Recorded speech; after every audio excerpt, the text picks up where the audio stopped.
bienvenue dans ma toute première émission YouTube. J'en reviens pas que je fais ça. Ok, si vous me connaissez pas, je m'appelle Andréane Marquis et je suis la fondatrice de Women's. Women's, c'est quoi? C'est une boutique de vêtements et d'accessoires pour la femme. On a aussi quelques items maison. Women's, ça va faire 10 ans cette année que ça existe déjà, en 2025. C'est principalement du web, mais on a aussi des boutiques à travers le Québec. Et là, on va commencer directement dans le vif du sujet pour notre premier épisode. On va vous parler du processus complet des drops, des nouveautés qu'on sort à tous les mois. Je dis le mot drop, mais c'est pas tout le monde qui sait quoi, mais bref. On fait 2 drops par mois de nouveautés, fait qu'on vous explique du jour 1 jusqu'à la fin comment ça fonctionne. On y va! Ceci est un avertissement pour vous dire que cette vidéo est beaucoup plus longue que prévu. Au début, on s'était dit « Ah, ça va peut-être être un 5, un petit 10 minutes, mais c'est beaucoup plus long que prévu. » Mais c'est vraiment intéressant, puis c'est pour ça qu'on a décidé de la garder au complet. Mais les prochaines vidéos devront être moins longues. Je sais pas.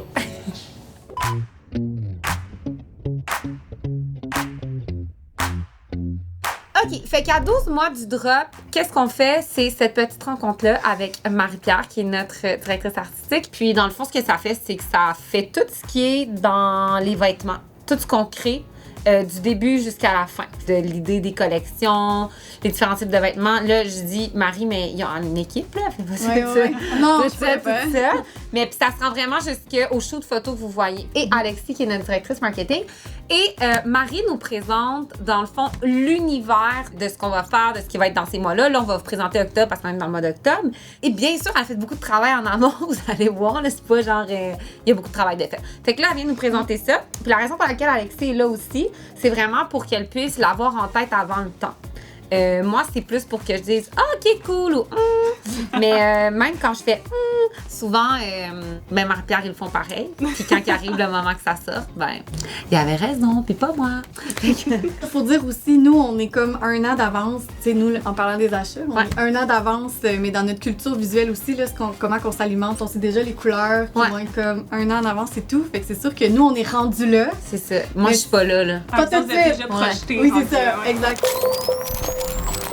J'y vais souvent par histoire. On aime ça raconter des histoires. Créer l'histoire. On crée l'histoire. Ouais, exactement. Par histoire, c'est thématique, palette de couleurs. Puis c'est vraiment plus facile après ça au marketing pour divulguer l'information correctement à la cliente. Fait que contrairement à ce que beaucoup de gens pensent, les histoires en fashion viennent pas du marketing, ils viennent des collections avant qui ont été créées dans le fond, puis des morceaux de linge, puis des thématiques qui ont été définies. Dans le fond, nous autres, on fait juste porter l'histoire jusqu'au bout que la clientèle reçoive. Puis là, je tiens à spécifier quelque chose de très important. Ça, on peut pas couper ça au montage. C'est que là, c'est la première épisode de la série sur YouTube. Vous allez voir, là, ça va avoir l'air super comme planifié, seté, puis tu sais, on va avoir l'air bien... Mais je veux juste que vous sachiez que Women's fête son 10e anniversaire cette année. Fait que ça fait 10 ans qu'on joue dans les vêtements. Ça fait 3 ans que Marie est là, fait que ça fait 3 ans que je vous dirais que c'est vraiment la façon de fonctionner qu'on va vous présenter aujourd'hui. Donc, si jamais vous êtes en train de vous partir en affaires puis vous êtes comme, mon Dieu Seigneur, c'est donc ben de la merde ce que je fais. Non, pas du tout, OK?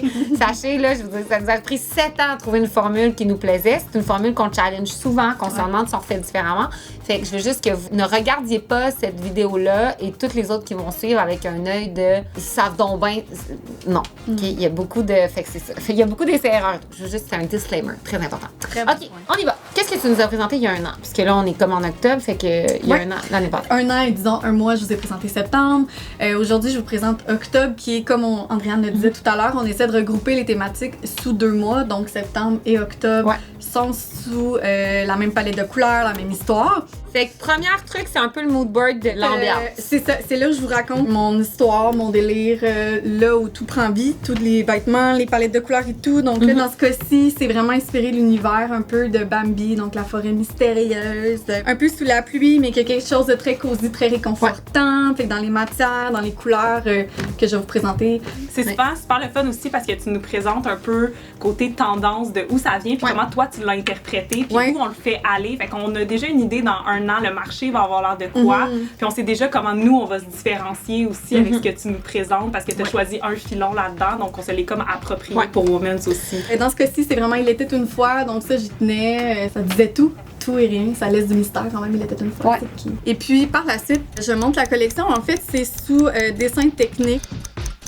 Fait que vite comme ça a l'air de rien. C'est pour ça que j'amène des tissus qui peuvent vraiment donner une meilleure idée de ce Le feeling le aussi, feeling. fait que ça nous permet des fois de faire comment. Et Donc. souvent, quand que ces affaires-là sont présentées, il y a toujours une partie qui est comme un peu... on fait souvent des folies. Là. À chaque mois ou 2 mois, il y a comme un...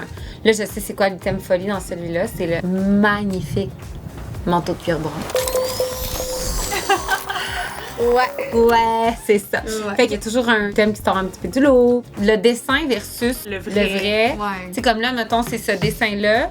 2 choses différentes. Poup, il est sur le B-roll. Fait que ça, c'est le tech pack qu'on vous a montré l'image. Fait que c'est ça qu'on vous dit qu'à travers le temps, on sait que ce qu'on voit, c'est différent. Fait que c'est vraiment le résultat final qui est vraiment une maille qui est comme transparente. Moi, je suis quand même capable de visualiser des choses parce que j'en ai vu beaucoup, mais avec le temps, tu finis par comme mieux visualiser. Moi, j'ai tout le temps à peu près un item par mois. Là. C'est comme... c'est le mien. Salut les filles! Aujourd'hui, je vais vous présenter mon kit favori de la collection Uptown Girl. Nous, on appelle ça Marquee Coded. Ah, c'est bon! Marquee Coded, on a toujours un kit ou un morceau, soit que c'est ton idée ou quand je l'imagine, c'est vraiment, je commence, c'est marqué. Puis maintenant, on a commencé, ça fait pas longtemps, des vidéos qu'on met sur Insta aussi. C'est comme le kit d'entraînement, qu'on a décidé de vous l'expliquer parce qu'il existe pour vrai. Il existe pour de vrai. Donc ça, c'est terminé pour le 12 mois à l'avance. Le 8 mois avant, on s'en va voir Sarah Ami, notre designer technique, dans l'autre pièce là-bas. Puis là, il y a une grosse partie du travail aussi. Là, on rentre dans le 8 mois environ. On reçoit les premiers fits et tout. Puis là, je vais être vraiment sincère avec vous autres. Moi, je suis pas tant au courant de toute cette étape-là. Fait que je suis vraiment contente que les filles nous l'expliquent aujourd'hui. Sarah Michel, c'est notre designer technique. Oui. Fait que c'est la mastermind. Ça se dit-tu mastermind? Of course. Of course. De tout le pourquoi que vous portez un veston, vous êtes comme « Oh mon Dieu, je suis bien ». Fait que là, les filles ont choisi une camisole qui leur a donné beaucoup d'ouvrages. Donc, qu'est-ce qui se passe? On a envoyé le tech pack que tu nous as montré tantôt. Le tech pack que moi et Sarah Michel, on fait ensemble. Donc, il y a les dessins techniques, les mesures. Souvent, on part d'une idée qui n'existe pas. Là, on part pas de vrais vêtements, là, on part de quelque chose qui est dans notre tête. On est chanceux d'avoir Sarah Michel qui est vraiment bonne. Fait qu'elle donne des mesures. Il va quand même à l'œil. Quand on fait des vêtements, on les teste sur madame ici, mais aussi sur une vraie personne. Fait que ça nous permet d'avoir vraiment des fits qui sont vraiment plus accurate à un vrai corps, ce qui est quand même pertinent. Ce qui est bien avec, c'est que c'est tout le temps la même chose. Ouais. Tandis qu'un humain, ça va changer, mais en même temps, tu sais, il y a des pour et des contre. Il y a personne qui... Non, qui puis dure Ouais. vraiment. Puis elle nous le dit pas quand elle est mal. aussi, Non. là, alors qu'Ellie, aussitôt que ça lui pique un petit peu, OK. Ouais. on le sait. Fait que ça, c'est super d'avoir son input. Pour elle, il est parfait. Fait que là, on reçoit le premier fil. Oui, premier fit. Fait que comme le premier jet de ce qu'on a envoyé, c'est ça qui nous vient. Puis c'est souvent pas la bonne couleur. Souvent, ouais, c'est comme... Parce que je suis comme... c'est une couleur, c'est un tissu, dans le fond, avec lequel on a déjà travaillé. OK, oui, on a fait une petite robe. Ouais, moi, C'est ça, ouais. fait que des restants comme de d'autres choses, mais c'est rarement le final. Fait que faut C'est avoir- des restants parce qu'on savait qu'on voulait le faire dans ce tissu-là. C'est souvent l'usine, en fait, ils font des surplus de tissu pour être capable de combler toute notre production. Ok. Souvent, il leur reste comme des leftovers, qu'on dit. Puis justement, ben nous, ça nous aide à faire les fits du moins dans le bon tissu pour les saisons après. Fait que ça, c'est ce qui est arrivé. Donc ça, c'est un tissu, la couleur qu'on a utilisée pour le mois de juin pour notre Green Hot Summer. Hot Oui, Summer. Real Oui, Green, ça. c'est ça. C'est ça. Fait que voilà, donc là, ben c'est sûr que pour les premiers échantillons, il faut user d'imagination pour se dire dans les couleurs qu'on a demandé, ça va être beau parce que des fois, ça peut être un peu frappant. Juste pour vous donner une idée du processus, ça, c'est le premier qu'on a reçu et ça, c'est le résultat final. Ouais. Ça part! Fait que là, on reçoit ça. Ensuite, l'usine, ils partent avec tout ce qu'on a demandé. Donc, ils bouclent le tissu, donc ils le tissent. Ils nous soumettent comme des exemples de petites couleurs comme ça ici où il faut choisir l'option qu'on préfère dans la couleur qu'on a demandé parce qu'il y a toujours des petites variétés. Des fois, ça va arriver un petit peu plus jaune, un petit peu plus Parce que là, vous rouge. voyez une différence entre A et B. Absolument. OK. Le A, il est vraiment plus jaune, le B est plus foncé, un petit peu plus rouge. Mais, lui qu'on a choisi, c'est le C qui est ici. Puis, Vous avez-vous remarqué la différence entre le A, le B et le C? il faut regarder avec la lumière naturelle parce que la lumière ici, c'est des néons, fait que c'est un petit peu plus vert, fait que c'est sûr ça va venir jouer sur la couleur. Donc une fois, comme je disais, que le first fit est commenté, bon ben eux ils partent avec l'échantillonnage de couleurs, puis ensuite ils tissent notre tissu, ils nous le teignent, puis ils nous envoient un bulk qu'on appelle, comme c'est ici. C'est là qu'on vient le peser. C'est là qu'on vient faire le petit rond ici, qui est comme un rond qui est une mesure très standard. C'est ça, le bouton de lavoir, hein? Mais c'est Le quoi, le bouton? On dirait un Bouton de lavoir, genre. Ah oui, tu peux le virer, t'as raison. C'est ça. Fait que ça, c'est vraiment une mesure qui est standard. Le poids vient vraiment affecter non seulement la tombée du tissu, mais dans ce cas-ci, qui est un tissu très très stretch, ça pourrait venir affecter comment il réagit au niveau du corps, vu que c'est un tissu qui est super ajusté. S'il est trop mince, il va être beaucoup plus loose, tu sais, ça va vraiment venir plus s'étirer. S'il est plus épais, il peut avoir une meilleure tenue, donc quelque chose qui va vraiment être très gainant. Si le tissu, disons, la production finale arrive vraiment plus légère, il faut tout recommencer notre processus parce que ça peut vraiment venir affecter le drapé, le confort et tout. OK. Donc, c'est pour ça qu'on est vraiment très, très strict dans les standards qu'on demande à nos usines. Fait qu'en contre-temps, vous avez reçu votre deuxième sample. Oui, exact. Donc, par la suite, pendant ce temps-là, en fait, en parallèle, l'usine continue de travailler sur des échantillons. Qu'est-ce qu'il y avait de pas correct, lui? C'était surtout que la finition était trop longue. La finition intérieure, ça marchait pas. C'est pas ce qu'on voulait. On dirait une finition maillot. Ils ont fait comme un soutien-gorge intégré. Puis nous, on voulait vraiment carrément doubler. Ben oui, gars, c'est ça. Puis là, dans le deuxième, on voit bien que... Puis tu vois aussi que le tissu est pas le même, là. Ouais, c'est un petit Puis là, ici, on voit bien. Mais il avait encore fait pas la bonne chose. Il avait mal compris. Mais ils ont bien doublé. Ils ont bien doublé, mais pas toute la longueur. Ouais. Fait que là, c'est ça. Encore une fois, des fois, il faut vraiment C'est un petit peu plus gainant quand tu le fais tout à longueur. C'est ça, puis c'est vraiment ça qu'on voulait. C'est ça, c'est que ça vient. Fait que finalement, ça, c'est le dernier qu'on a reçu. Ouais. Là, il c'est était ça. trop court. Qu'on appelle pré-pro. Il me semble qu'il est plus court que le Il a droit. l'air plus court, mais c'est que les premiers étaient vraiment trop longs, puis que la finition à l'intérieur n'était pas correcte. C'est comme si en dedans, là, on a rajouté la même chose qui fait qu'il se tient plus. Tandis que le premier, il y avait juste le top de doubleur. Je sais pas si c'est pas clair. je comprends. Là, il se tenait vraiment Fait que plus. là, il est vraiment doublé des deux côtés. Ouais. Ouais. Dans un tissu qui est comme un peu très stretch legging, là. Ouais, en fait, c'est notre tissu de legging. C'est notre tissu de leggings. Voyez-vous ce qu'on peut faire avec un bon tissu? Ben, pas plein d'affaires différentes. Fait que là, finalement, notre produit fini. Là, on l'a fait en deux couleurs, je pense. Noir et brun. Noir et brun. Ouais. C'est quand qu'on fait nos tests de lavage? C'est au pré-prod, justement, quand j'ai le plus final possible, fait que mon tissu le plus final, mon fit le plus final que fait les tests de lavage. Parce qu'il y a des couleurs qui sont plus susceptibles de déteindre. Donc, idéalement, le pré-prod, là, c'est dans les tissus finaux, les boutons finaux. Tout est finaux pour qu'on puisse vraiment le tester comme il se doit. Pour le mettre dans la laveuse. Ici, on a une petite laveuse sécheuse où on fait des tests de lavage. Où je pense, Arami, qu'est-ce que tu fais quand tu fais le test? Mais quand c'est des couleurs sensibles, qu'on appelle comme du rouge ou du noir, Du vert. je mets toujours un petit bout de coton blanc pour voir Ok. si... Avec un épingle à couche, hein? Oui, c'est ça. Après le tissu, voir si ça déteint ou pas. C'est vraiment pertinent, là, c'est que ça fait un petit peu plus il y a 5 ans, fait qu'on arrive avec une connaissance de des tissus que c'est soit des tissus qu'on sait qu'on peut travailler avec, qu'on peut comme retravailler, faire des coupes différentes, puis on sait qu'est-ce que la cliente elle aime aussi. Fait que tu sais, on sait qu'elle aime les choses qui sont douces, qui sont confortables, fait qu'on essaie toujours de garder ça là-dedans. Et ensuite de ça, nous qu'est-ce qu'on fait, c'est que la production part. Quand la production est terminée, c'est qu'on demande une unité de chaque grandeur qu'on met sur avion. Ça nous permet de, quand on fait les shoots photos ici à l'interne, d'avoir une variété de grandeurs. Fait que si la mannequin porte en temps normal du médium, mais que nous, on trouve que le large, il fait mieux pour nos photos, puis le style, fait que ça nous permet vraiment de ne pas être pris. Puis après ça, ben là, c'est mis sur bateau. Fait que là, quand on reçoit les 8 unités de chaque grandeur, tu refais une vérification. Oui, tout le temps une vérification qui est faite. C'est l'ASCOR avant que ça aille Ouais. 2 mois sur un bateau. Fait que C'est c'est ça. vraiment là que tu vas attraper les dernières petites erreurs des usines parce que chaque vêtement est cousu à la main. Fait qu'il peut y avoir Souvent, des c'est petites coupé au variantes. laser. Ouais, mais après ça, tout est cousu à la main, donc il peut y avoir des variantes au niveau des tailles. Ouais. Ça arrive quand même souvent, ça, faut être un petit peu Oui, flexible. il faut accepter une certaine tolérance. Ouais, c'est ça. Ouais. Il y a comme un niveau de tolérance à Ouais. accepter. Mais c'est déjà arrivé, je sais pas, le pantalon en lin rose qu'on avait Ouais. à un moment donné, il y avait une patte plus courte que l'autre sur plein d'unités que même si on avait tout à regarder ici, même si... Parce que quand ça arrive à l'entrepôt, les filles refont un check la production qui arrive, puis on l'avait pas vu. Il y a des petites coquilles comme Ouais, ça. c'est ça. Puis tu sais, quand ça arrive, soit qu'on leur retourne puis on fait comme arrange-toi. Nous, souvent, on essaie de pas rien jeter. Fait que ce qu'on a fait, c'est que là, on a trouvé des couturières, on les a fait réajuster, fait qu'on s'adapte. Donc là, on est à 4 mois du lancement de la collection en ligne. Le marketing est parti avec le stock, ils sont en train de travailler là-dessus, créer les calendriers de publication. Et là, ça s'en vient pour le shoot photo qui est fait environ 3 mois avant. Je vais vous montrer c'est où. Je sais que ça a l'air vraiment de rien comme ça, mais c'est vraiment ici qu'on fait les photos. Fait qu'on a 2 différents murs. Il y a un mur qui est plus un peu qu'on appelle brand, puis ici il y a un mur qui est un petit peu plus des photos régulières.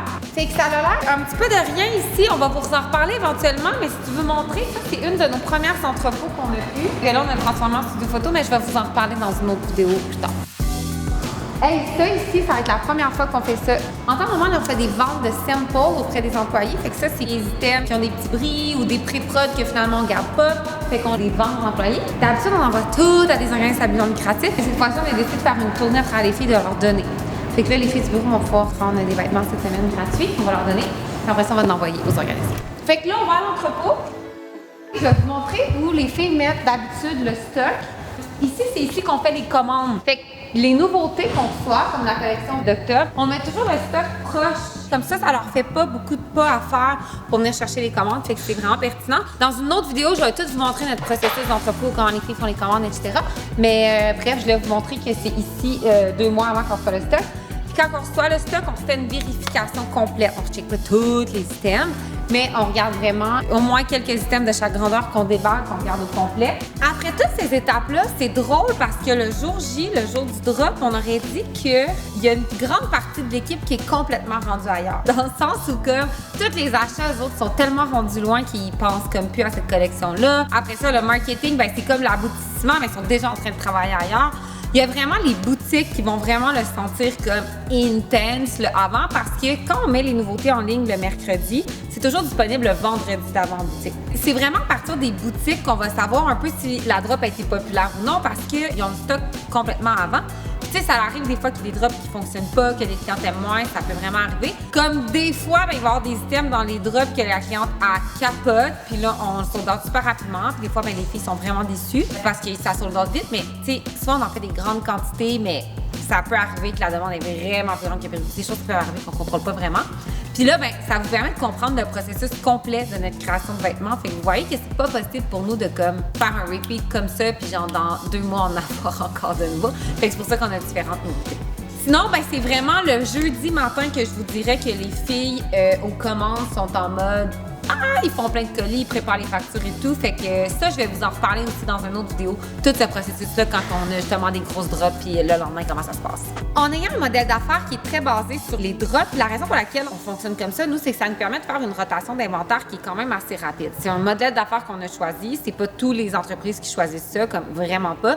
Mais nous, c'était comme ça qu'on s'y plaisait. Fait que ça va nous permettre de faire plus de nouveautés, plus de styles, mais souvent d'affaire des quantités qui sont moins grandes que différentes marques qui peuvent toffer ce style-là pendant 3 mois de cycle de vente, mettons. Mais par contre, ce que ça crée, c'est que ça crée une grosse pression sur quand on a des drops. Fait que si jamais ça fonctionne pas, ou je sais pas, on sort des nouveautés, puis ce jour-là, il y a une grande nouvelle qui attriste tout le Québec, ben t'es sûr que t'es peut-être moins en mode je vais magasiner ce soir-là. Fait qu'avec le temps, nous on s'est dit pour nous permettre de prendre de l'expansion puis enlever un peu cette pression, ça a été vraiment avec l'ouverture de boutique qui nous permet que si, mettons, la cliente qui est que web, si vous arrivez puis vous êtes comme ce veston-là, je veux rien savoir, je le trouve laid, ben il y a des chances que la cliente qui vient en boutique, qui nous connaît pas ou qui nous connaît, ben finalement décide qu'elle aime ce veston-là. Fait que ça nous permet d'enlever une grande pression sur un seul canal de vente à souvent comme quelques moments précis. Mais c'est tout de là que c'est parti.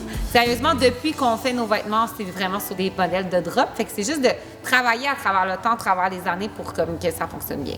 Bon, j'ai dit vraiment beaucoup de choses dans cette vidéo-là. Là, les prochaines devraient pas être aussi longues, mais je pense qu'il fallait passer par-dessus tous ces sujets-là pour que vous puissiez comprendre un peu la façon qu'on fonctionne. Puis, c'est vraiment une tâche difficile, le commerce de détail de vêtements. Comme vous avez pu voir dans le 12 mois, il y a beaucoup d'endroits où on peut se tromper, que ce soit créer le mauvais vêtement, d'avoir une erreur de production, de ne pas faire les belles photos, que le marketing soit pas parfait. Tu sais, c'est vraiment beaucoup, pas lancer au bon moment, la température. C'est beaucoup d'impondérables que finalement, on peut contrôler, puis des fois pas. Mais je vous dirais qu'au final de tout ça, on apprend tellement, on prend rien pour acquis, puis on essaye de changer, puis d'évoluer le plus possible pour innover parce qu'on aime vraiment ce qu'on fait. Je vous laisse là-dessus. Je vous quitte. La prochaine fois, on va vous parler de 100 façons. Fait que ça va être complètement différent. Vous allez voir, c'est un modèle d'affaires qui est complètement à gauche. C'est pas du tout la même affaire. Fait que laissez-moi savoir si vous avez aimé notre première vidéo YouTube. Puis likez, commentez, partagez. Bye! Excuse! J'ai oublié de vous dire que vous devez vous abonner. C'est le plus important. Abonnez-vous! Bye!